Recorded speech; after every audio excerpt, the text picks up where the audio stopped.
வணக்கம். அனைத்து உறவுகளுக்கும் எனது இனிய காலை வணக்கத்தை தெரிவித்துக் கொள்கிறேன். இப்பொழுது ஒரு முக்கியமான ஜோதிட குறிப்பை பார்ப்போம்.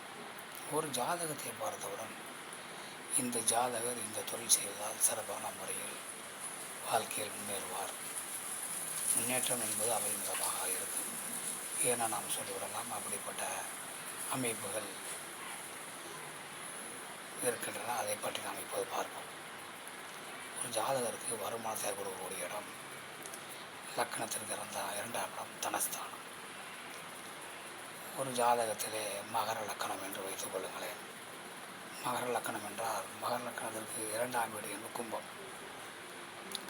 சனி பகவானுடைய வீடு. அந்த சனி பகவானுடைய காரகத்துவம் என்ன? பழைய இரும்புகள், பழைய பிளாஸ்டிக்கியல், பழைய கழிவு பொருள்கள் இவற்றை வாங்கி இவற்றை நாம் மறு விற்பனை செய்யும் பொழுது மிகுந்த வருமானத்தை ஈட்டலாம். தொழிற்சாலைகளை வைத்து அதில் ஆயிரக்கணக்கான தொழிலாளர்களை வேலைக்கு அமர்த்தி அந்த தொழிலாளர்கள் மூலம் வருமானத்தை ஈட்டலாம்.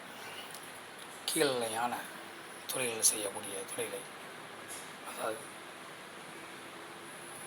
தொழிற்சாலைகளிலே கீழ்நிலையான தொழில்கள், ஒரு மில்லிலே பருத்தி பஞ்சு அரைத்து அது நூல் வரக்கூடியது, பருத்தியை எடுத்து மில்லிலே போடக்கூடிய கீழ்நிலை தொழில்கள், அதாவது கீழ்நிலை தொழிலாளிகளுக்கு வேலை கொடுக்கக்கூடிய தொழில்களை துவங்கி அவர்களுக்கு வேலை கொடுக்கும் பொழுது முன்னேற்றம் அடையலாம். அந்த அடிப்படையில் லக்கணத்திற்கு இரண்டாம் வீட்டினுடைய அதிபதி யார், அவருடைய காரகத்துவம் என்ன என்பதை நாம் புரிந்து கொள்ள வேண்டும். கும்ப லக்கணம் என்று வைத்துக் கொள்ளுங்கள். கும்ப லக்கணத்திற்கு இரண்டாம் வீடு என்பது மீனம், குரு பகவான் வீடு.